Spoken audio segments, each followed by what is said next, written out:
Bismillahirrahmanirrahim. Peygamber aleyhisselamның üstümüzdeki hak hukukları. Tövende Peygamber aleyhisselamның üstümüzdeki hak hukuklarını kısaca bayan kılımız. Birinci, Resulullah'a bütünley boysunuş ve itaat kılış. Bu hakta Allah Teala mundaq deydi. Men yuti'ir rasule faqad ata'allah. Kimiki Peygamberge itaat kılıdiken, u Allah'a itaat kılgan buludu.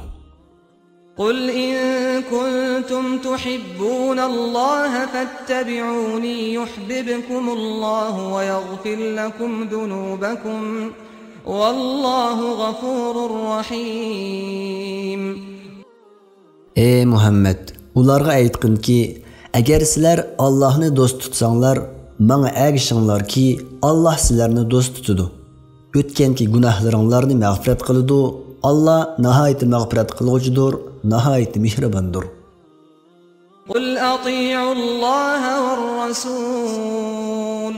فَإِنْ تَوَلَّوْا فَإِنَّ اللّٰهَ لَا يُحِبُّ الْكَافِرِينَ.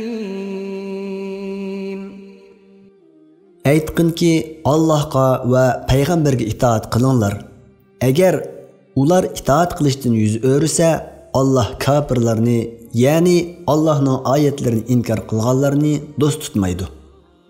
İkinci, ötmüş veya ki kelgüsüdeki gayb işler doğrusunda aytkan sözlerge işiniş. İmanның asaslarından biri, Peygamber sallallahu aleyhi ve sellem aytkan barlıq işlerga kat'i işiniş. Onun ilgirki ümmetler hakkında aytqanlarını ve kelgüsüde yüz berdigan gayb işler doğrusunda aytqanlarını rast deb etiqad qilish. Çünkü Peygamber aleyhisselam aytqan işler hemmigi qadir Allah tarafidan kelgan vahiydir. Bu haqda Allah Teala mundaq deydi. وَالنَّجْمِ إِذَا هَوَى مَا ضَلَّ صَاحِبُكُمْ وَمَا غَوَى وَمَا يَنطِقُ عَنِ الْهَوَى إِنْ هُوَ إِلَّا وَحْيٌ يُوحَى. Saqıgan yulduzlar bilan qasamki, sizlarning hamrohinglar, ya'ni Muhammed aleyhisselam gumroh bo'lmadi va yo'ldan adashmadi. U nafsi xohishi bo'yicha so'zlamaydi, faqat uningga vahiy qilingan vahiyni so'zlaydi.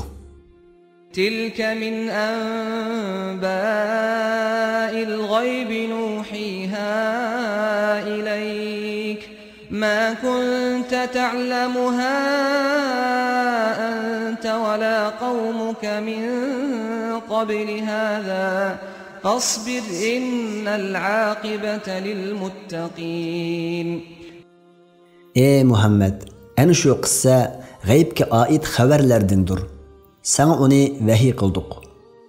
Sen ve senin qavming buningdan ilgari uni bilmaydinglar. Sabr qilgin. Shubhasizki yaxshi oqibat taqvodorlarga mansubdir. 3. Barliq so'z harakatda Peygamber aleyhisselamga ergishish. Bu haqda Allah Teala mundaq deydi. Qul in kuntum tuhibbunallaha fattabi'uni yuhibbukumullahu ve yaghfir lakum zunubakum. Vallahu gafurur rahim. Ey Muhammed, ularga aytqin ki, agar sizlar Allah'ni dost tutsanlar, bana ergishinglar ki Allah sizlarni dost tutudu. وَأَقِيمُوا الصَّلَاةَ وَآتُوا الزَّكَاةَ وَأَطِيعُوا الرَّسُولَ لَعَلَّكُمْ تُرْحَمُونَ. Allah'ın rahmetiga erişişinglar üçün namaz o'qinglar, zakat beringlar, Peygamberge itaat qilinglar. Malik ibn Huvayris radıyallahu anhudan rivoyat qilinishicha, Peygamber sallallahu aleyhi ve sellem mundaq degan: "Mening namoz o'qiyotganligimni ko'rganinglardek namoz o'qinglar." Jabir ibn Abdullah radıyallahu anhu mundaq degan: "Men Qurbanliq kuni, ya'ni Zulhijjaning 10-chi kuni Peygamber aleyhisselamning ulug'i ustida turib shaytonga tash etayotganligini ko'rdim. U mundaq da'vat etdi: Haj faoliyatinglarni mendan o'rganinglar. Belki bu mening oxirgi hajjim bo'lib qolishi mumkin." 4. Peygamber sallallahu aleyhi ve sellem çekilgen işlerden yirak duruş. Allah subhanahu va taala barliq kishilarga payg'ambar alayhissalom buyurgan ishlarda uning itoat qilishni, cheklagan ishlardan yiroq turishni farz qildi. Shundaqla kishilarni uning buyrug'iga xiloflik qilishdan qattiq ogohlantirdi. Bu haqda Alloh taolo payg'ambarga itoat qilmoqchilarning oqibatidan xabar berib mundaq deydi: وَمَن يُشَاقِقِ الرَّسُولَ مِن بَعْدِ مَا تَبَيَّنَ لَهُ الْهُدَى وَيَتَّبِعْ غَيْرَ سَبِيلِ الْمُؤْمِنِينَ نُوَلِّهِ مَا تَوَلَّى وَنُصْلِهِ جَهَنَّمَ وَسَاءَتْ مَصِيرًا. Kimiki o'ziga mo'jizalar orqali to'g'ri yo'l iniq bo'lgandan keyin payg'ambarga, ya'ni uning amriga muxolifatchilik qiladi ekan, mu'minlarning yo'lidan g'ayriga ergashir ekan, uni o'z yo'liga qo'yib beramiz. Uni oxiratda jahannamga kirgizamiz. Jahannam nima degan yomon joy? فَلْيَحْذَرِ الَّذِينَ يُخَالِفُونَ عَنْ أَمْرِهِ أَن تُصِيبَهُمْ فِتْنَةٌ أَوْ يُصِيبَهُمْ عَذَابٌ أَلِيمٌ. Payg'ambarning buyrug'iga xiloflik qilguvchilar dunyoda cho'ng bir fitnaga yo'liqishdan yo oxiratda qattiq bir azobga duchor bo'lishdan qo'rqsin. وَمَا آتَاكُمُ الرَّسُولُ فَخُذُوهُ وَمَا نَهَاكُمْ عَنْهُ فَانتَهُوا وَاتَّقُوا اللَّهَ إِنَّ اللَّهَ شَدِيدُ الْعِقَابِ. Payg'ambar sizlarga berganini elinglar, payg'ambar cheklagan narsadan cheklaninglar. Allohdan qo'rqinglar, haqiqatan Allohning azobi qattiqdir. Abu Hurayra radhiyallohu anhudan rivoyat qilindiki, payg'ambar alayhissalom ummatimning bosh tortganlaridan boshqalari jannatga kirdi deganda sahobalar kim bosh tortdi deb so'rashdi. Payg'ambar alayhissalom kimiki menga itoat qiladi ekan jannatga kirdi, kimiki menga ozchilik qiladi ekan bosh tortgan bo'ladi dedi. 5. Payg'ambar sallallohu alayhi va sallamning so'zini barliq kishilarning so'zidan oldingi o'ringa qo'yish. يا أيها الذين آمنوا لا تقدموا بين يدي الله ورسوله واتقوا الله إن الله سميع عليم. Ey müminler! Sizler Allah'ның ve Allah'ның paygamberining oldida hech qanday bir ishni va so'zni oldi bilan qilmanglar. Allohdan qo'rqinglar. Allah haqiqatan so'zinglarni anglab turg'uchidir, niyatinglarni va ahvolinglarni bilib turg'uchidir. Abdullah ibn Abbas radhiyallohu anhu bunu oyatni kitob va sunnatga zid gap qilmanglar deb tafsirlagan. 6.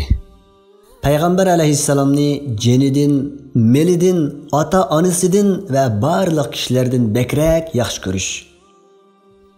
Anas radhiyallohu anhudan rivoyat qilindiki, payg'ambar alayhissalom mundaq deydi: Sizlarning biringlar meni o'zining ota-onasi, bola chaqinlari va barliq insonlardan bekrak yaxshi ko'rmagicha kamil mu'min bo'la olmaydi. Abdullah ibn Hisham mundaq deydi: Biz payg'ambar alayhissalom bilan birga edik. Payg'ambar alayhissalom Umar radhiyallohu anhuning qo'lini tutdi. Umar radhiyallohu anhu: Ey Allohning payg'ambari, sizlar menga nafsimdan boshqa hamma narsadan bekroq yaxshi ko'ringuchi devidi. Payg'ambar alayhissalom: Yo'q, ey Umar, mening jinim qo'l ilkida bo'lgan zot bilan qasamki, meni hatto nafsingdan bekroq yaxshi ko'rmasang, iymoning kamil bo'lmaydi dedi. Umar radhiyallohu anhu: Alloh bilan qasamki, hozir men sizlarni nafsimdan bekroq yaxshi ko'raman dedi. Payg'ambar alayhissalom: Ey Umar, hozir iymoning mukammal bo'ldi dedi. 7. Payg'ambar sallallohu alayhi va sallamning hukmini qabul qilish va rozi bo'lish. Bu haqda Alloh taolo mundaq deydi: فَلَا وَرَبِّكَ لَا يُؤْمِنُونَ حَتَّى يُحَكِّمُوكَ فِيمَا شَجَرَ بَيْنَهُمْ ثُمَّ لَا يَجِدُوا فِي أَنفُسِهِمْ حَرَجًا مِّمَّا قَضَيْتَ وَيُسَلِّمُوا تَسْلِيمًا. Ey Muhammed! Parvardigoring bilan qasamki, ular o'z orasidagi da'talashda seni hukm chiqarishga taklif qilmoqcha, andin sening chiqargan hukmingga ularning dillaridagi qilcha g'um bo'lsin yo'qolmoqcha va ular butunlay bo'ysunmoqcha iymon etgan bo'lmaydi. 8. Payg'ambar alayhissalomni o'ziga o'lga va namuna qilish. Bu haqda Alloh taolo mundaq deydi: لقد كان لكم في رسول الله أسوة حسنة لمن كان يرجو الله واليوم الآخر وذكر الله كثيرا. Sizlarga Allohni oxirat kunini umid qilgan va Allohni ko'p yod etganlarga Rasululloh albatta yaxshi o'lgudir.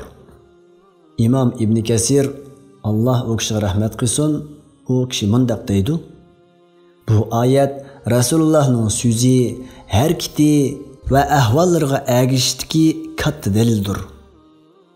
Shunglashqa Alloh taolo Ahzab kuni, ya'ni Xandak bo'lgan kuni sahobalarni Payg'ambar alayhissalomning savrchanligi, qaysarligi, chidamchanligi, botirligi va tamkin holda Rabbidan nusrat kutishlarini o'ziga o'lgi qilishga buyurdi.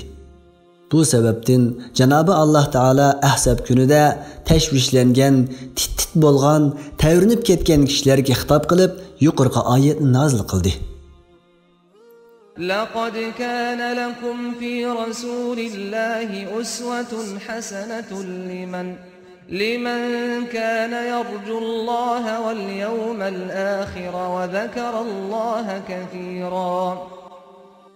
Sizlarga Allohni oxirat kunini umid qilgan va Allohni ko'p yod etganlarga Rasululloh albatta yaxshi o'lgudir. Ya'ni payg'ambarga agashsanglar bo'lmamdi, uning go'zal axloqlarini o'lgu qilsanglar bo'lmamdi. 8. Payg'ambar alayhissalomga ko'p durud salom yo'llash. Bu haqda Alloh taolo mundaq deydi: Innalloha va malaikatahu yusalluna alan nabiy ya ayyuhallazina amanu sallu alayhi va sallimu taslima. Allah haqiqatan payg'ambarga rahmat yo'llaydi.